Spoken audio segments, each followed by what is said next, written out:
Episode 2 of Welcome to Derry looks like it's about to turn everything we thought we knew on its head, picking up right where that brutal ending left us with the town shaken, secrets unraveling and Pennywise fully awake. The calm that followed Teddy and Phil's deaths doesn't last long, because Derry is the kind of place that feeds on silence. Every quiet street, every dark corner, feels like it's hiding something that's waiting for the right moment to strike. And Lily, she's standing right in the middle of it, haunted by the screams that still echo in her mind.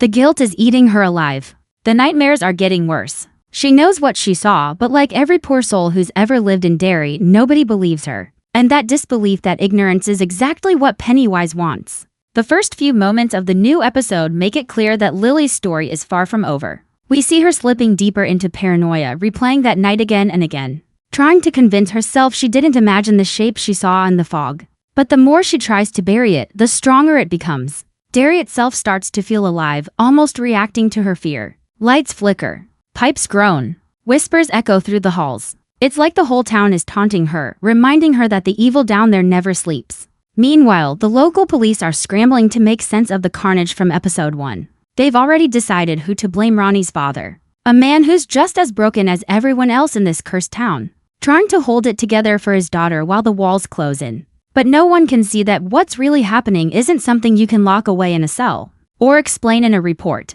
This is Derry, and Derry's evil has a way of wearing human faces before showing its teeth. As Lily's trauma grows, we start to see how the darkness spreads through everyone connected to her. Mike and Rich, two of the newest faces in this twisted version of the Losers Club, begin digging into the town's past. And that's where things start getting interesting. Mike's father, Leroy Hanlon, knows more than he's letting on. He's seen what lies beneath the surface, the shadows that move under the mines, and the strange government interest in what's buried there. Every warning he gives Mike sounds like more than just a father's concern. It's fear. Genuine, deep-rooted fear. And when Mike stumbles across old records and missing person files that date back decades, the pattern becomes impossible to ignore. Every generation, something wakes up. Something that hunts the weak, thrives on guilt, and disappears without a trace.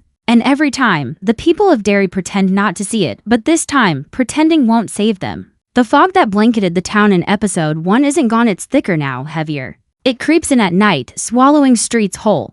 People are disappearing again, and the few who come back aren't the same. Some wander aimlessly, muttering about the voices in the dark. Others don't speak at all. It's like they've seen something their minds can't process. And deep beneath the town, Pennywise stirs. The laughter returns, the same sick, echoing sound that's haunted Derry for centuries. Only now, it's mixed with something else. Something older. There are whispers about a ritual, a failed one, and a tribe that once tried to end this evil for good. Episode 2 begins tying those pieces together, hinting that the US military isn't just digging for relics or buried tech under Derry's mines, they're digging right into Pennywise's nest. And they have no idea what they're waking up.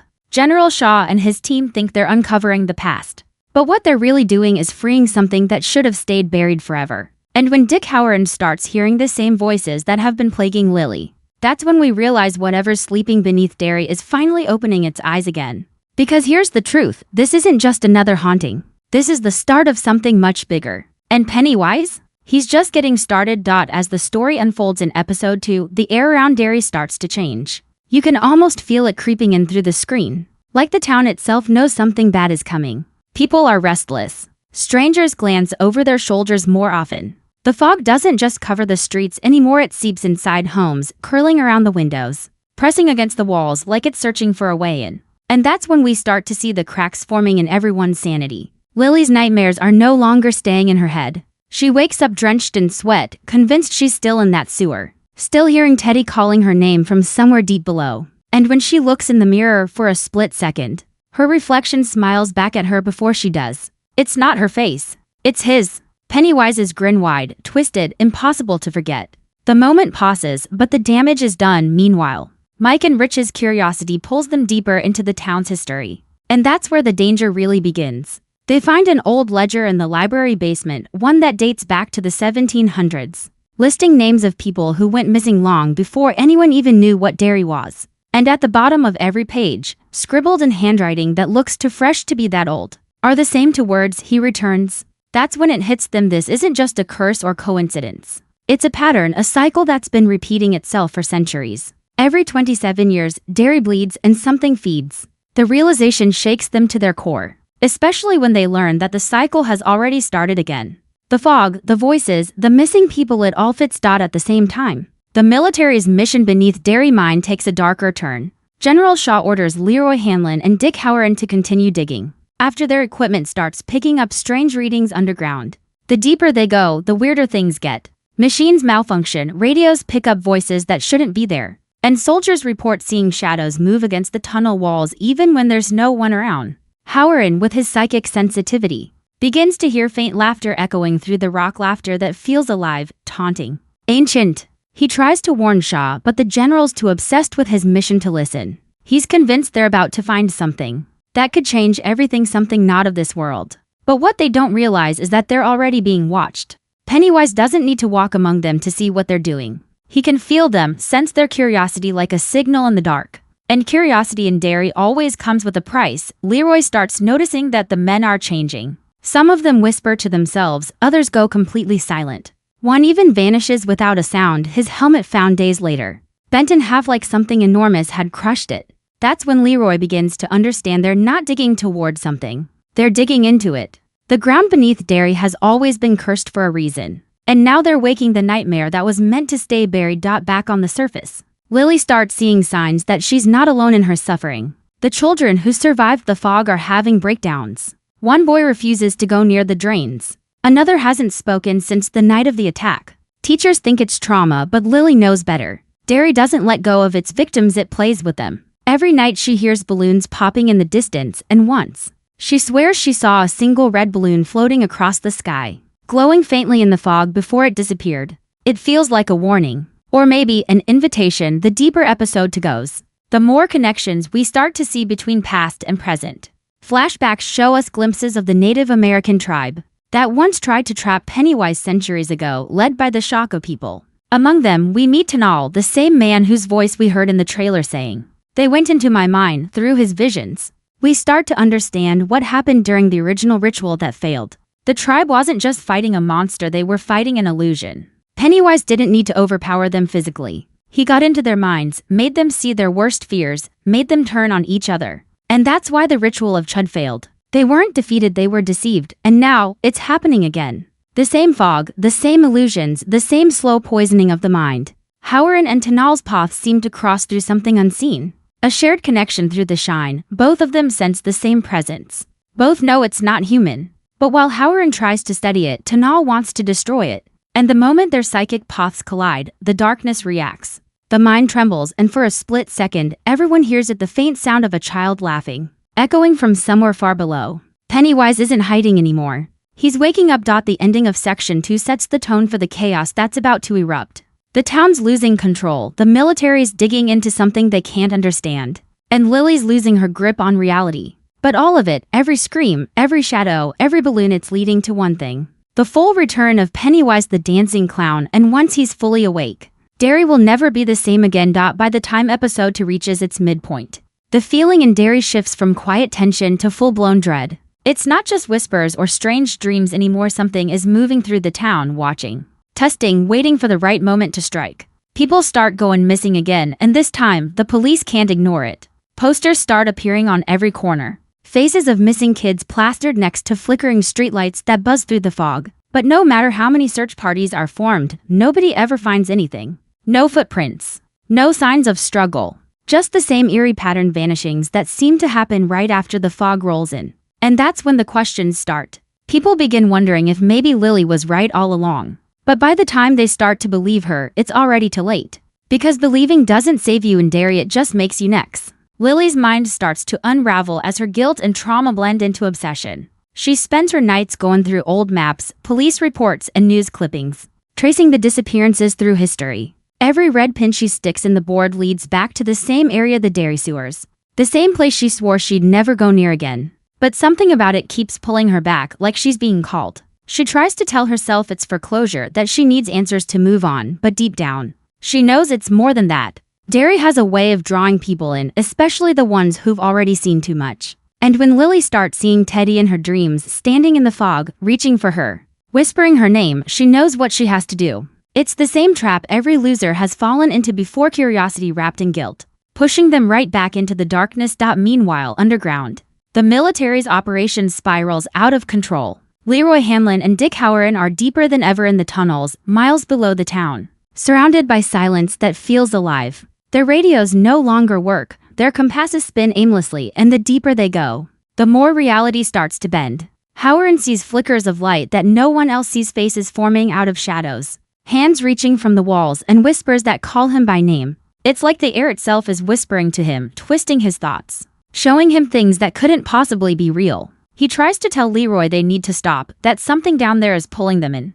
But Leroy's orders are clear: keep going. Find the source. But what they find instead looks more like a nightmare than anything human. A massive cavern hidden beneath the town, with markings carved into the rock, symbols from the Shako tribe, old and half-erased, like something tried to wipe them away. Halloran realizes they've found the original site of the failed ritual of Chud, the same place where the tribe once tried to trap Pennywise. But the markings aren't dead, they pulse faintly, like veins glowing under skin, reacting to the presence of life. And the deeper they step into the cavern, the colder it gets, until their breath turns white and the lights start to flicker. Then they hear a faint sound like water dripping. Except it's not water. It's laughter. Distant at first, echoing from somewhere in the dark, then closer, sharper, until it's right behind them. They spin around, flashlights shaking, but there's nothing there. Just shadows moving in ways shadows shouldn't. That's when Halloran feels at the deadlights. He can't see them fully, not yet, but he feels their pull, their weight. It's like something is pressing against his skull, trying to get inside his head. And when he blinks, for half a second, he's somewhere else, standing in a circus tent filled with balloons. The smell of popcorn thick in the air, the sound of laughter echoing through the dark. And at the center of it all, standing under the spotlight, is a clown smiling back at him, back above ground. Mike and Rich continue their search for answers, unaware that their fathers are already standing on the edge of hell. They start uncovering more about the strange experiments the military conducted years ago, long before either of them were born. The same kind of psychic studies that people whispered about after Roswell. The ones where the government tried to weaponize the human mind. And suddenly, everything starts to connect. The shine, the visions, the psychic energy that flows through Derry, it's all linked. The town isn't cursed by accident. It's sitting on something ancient, something that feeds on thought and fear. And the military's digging might have just cracked the surface. Mike realizes that whatever's down there isn't just a monster, it's intelligent. It knows how to hide, how to wait, and how to make people destroy themselves before it even needs to lift a finger. Episode 2 uses that idea to full effect. The fear in Derry doesn't come from jump scares, it comes from realization. From the moment the characters finally understand that they're trapped in something much bigger than they are. The more they dig, the more the town turns against them. Roads they've driven down their whole lives suddenly don't lead where they used to. Time starts to slip. One moment it's day, the next it's night, and no one remembers how long it's been. It's as if Derry itself is bending, reshaping reality to protect its secret. And at the center of that secret sits Pennywise, waiting for the final push. By the end of the episode, the tension is unbearable. Halloran and Leroy are stranded underground, their teams scattered, the laughter echoing closer. Lily's on the verge of breaking, holding a flashlight in one hand and a map in the other. Staring at the sewer entrance she swore she'd never open again. Mike and Rich finally realize that everything, the fog, the disappearances, the symbols, it all leads to one place. One truth: Pennywise isn't coming back. He never left, and as the last shot fades, the fog thickens over Derry, the lights go out one by one. And somewhere in the dark, a single red balloon drifts upward. The cycle has begun again. Episode 2 doesn't slow down, it digs its claws in deeper. And this is where things start to feel truly personal. Every character in Derry starts feeling that invisible pull. That whisper in the back of their head telling them to look closer. Even when every instinct screams to look away. The town itself becomes a living trap. The air feels thicker, sounds echo longer, and time doesn't move the same. There's something about Derry that feeds on curiosity, that punishes anyone who tries to uncover its truth. And in this episode, we see that play out in the worst way possible. Lily, unable to rest, finally gives in and decides to return to the sewers, the same tunnels that took her friends. The same place where her nightmares were born. She can't explain why, but it's like something down there is calling her name. Every step she takes feels heavier, the shadows stretch longer, and that faint smell of rust and rot gets stronger with each turn. She tells herself she's only going to look, to face her fear. But we all know that once you step inside Derry's darkness, you don't come back the same. Down below, the military operation continues to unravel. Leroy Hanlon, who once seemed unshakable, starts to break. His flashlight flickers as they move deeper into the mines, and for a moment, He swears he sees his wife standing in the tunnel ahead, smiling at him. She's wearing the same dress she wore the night she died. He freezes, whispering her name, but when he reaches out, she's gone. The tunnel's empty. Howard warns him not to trust what he sees, but it's already too late. That's how Pennywise works. He doesn't always kill with claws and teeth. He eats through your mind first, turning memories into weapons. Every fear, every regret, every face you've ever loved, he twists them until you can't tell what's real anymore. And that's exactly what's happening to Leroy and his men. They start firing into the dark, screaming that something's moving. But when the lights flash on again, all they see is each other. One of the soldiers panics, runs back toward the surface, and within seconds, his screams echo back through the tunnels. Then silence. Up above, Derry isn't doing much better. The town feels like it's slowly choking. More people have gone missing. Businesses are closing early. Church bells ring at strange hours. Even the animals are acting strange, dogs barking at nothing, birds slamming into windows. It's like the whole town senses what's coming. And through it all, the fog doesn't lift. It's almost become another character in itself, alive, breathing, full of eyes that no one can see. Mike and Rich start connecting the dots between what's happening now and what happened during the original Black Spot incident decades earlier. Every time Pennywise returns, the town's behavior changes first. The people get meaner, more violent, more desperate. It's like Derry turns on itself to feed the evil below. The kids realize that's what's happening again. Only this time, it's worse. Because now, Pennywise has more ways to reach them. Through guilt, through dreams, through memories that don't even belong to them. Lily's journey into the sewers runs parallel to the chaos building above. She finds the same tunnel where she last saw Teddy and Phil, but the deeper she goes, the more it changes. The walls pulse like veins, dripping with water that smells like copper. There are markings carved into the stone, symbols that match the ones we saw near the Shaka ruins. It's as if the tribe's warnings were carved here centuries ago and swallowed by time. Then Lily starts hearing something. At first, it's just whispers, soft and distant, then laughter, faint and echoing. She turns around, thinking someone's behind her, but there's nothing, only darkness. And then, in the faint glow of her flashlight, she sees a red balloon floating down the tunnel, brushing against the wall as it passes. She backs away, whispering no, her voice cracking, but the balloon follows her. Slow, deliberate. And when it finally pops, there's no sound, just silence. Meanwhile, Howard's visions become unbearable. The shine connects him to everything happening in Derry, the fear, the pain, the hunger. He starts seeing flashes of Lily as if their minds have somehow crossed. He sees her standing in the sewer, terrified, whispering to someone he can't see. He realizes that whatever Pennywise is planning, it's already in motion. The clown isn't just trying to feed, he's trying to spread. Derry is just the start.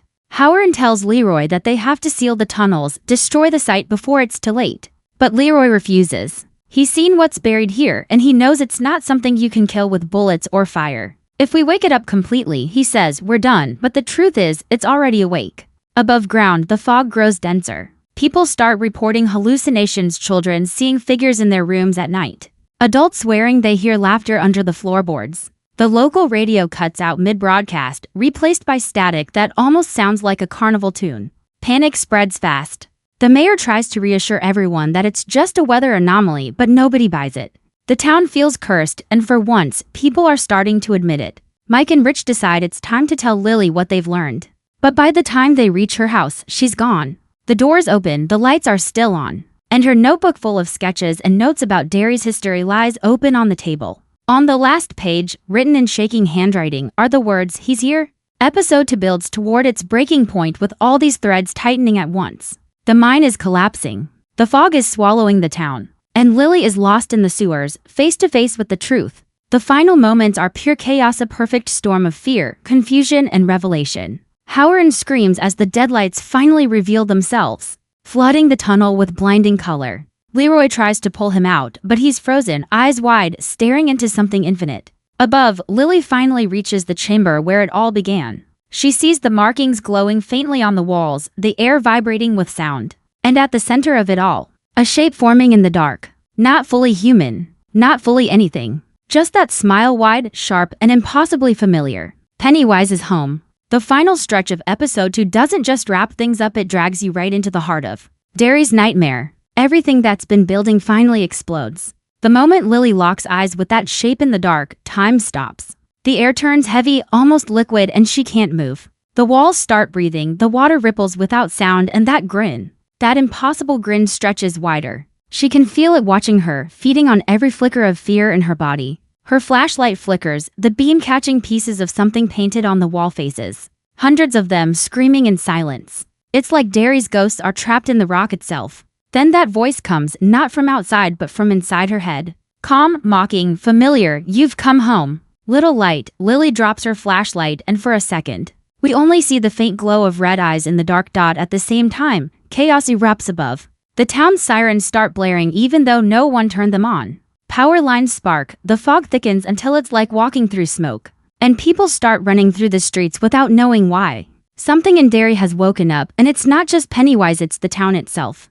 The ground shakes near the old foundry, the same place where the soldiers entered the tunnels. Howard and Leroy are still trapped down there, half the team gone, the rest panicking. Howard's trying to stay calm, but he's bleeding from his nose. The shine overloading his mind with too many voices. He hears children crying, laughter echoing through his skull. And deep beneath it all the beating of something alive. Leroy's trying to radio for help, but the signal's nothing but static. Then suddenly, they hear footsteps. Not echoing like theirs, but soft, uneven, almost playful. The sound bounces through the tunnel, closer and closer. Until the radio hisses and through the static, a voice whispers, "Beep beep." That's when the lights go out. The soldiers start firing in every direction, screaming at the dark. But whatever's moving isn't human. The air fills with the sound of claws scraping metal and something wet dragging across the ground. Then, silence again. Leroy's breathing hard, flashlight shaking, and when he turns it on, his whole squad is gone. No blood, no bodies, just gone. He drops to his knees, muttering that this can't be real. But the tunnel starts rumbling like something's coming from below. Howard grabs him, yelling that they have to leave, but it's too late.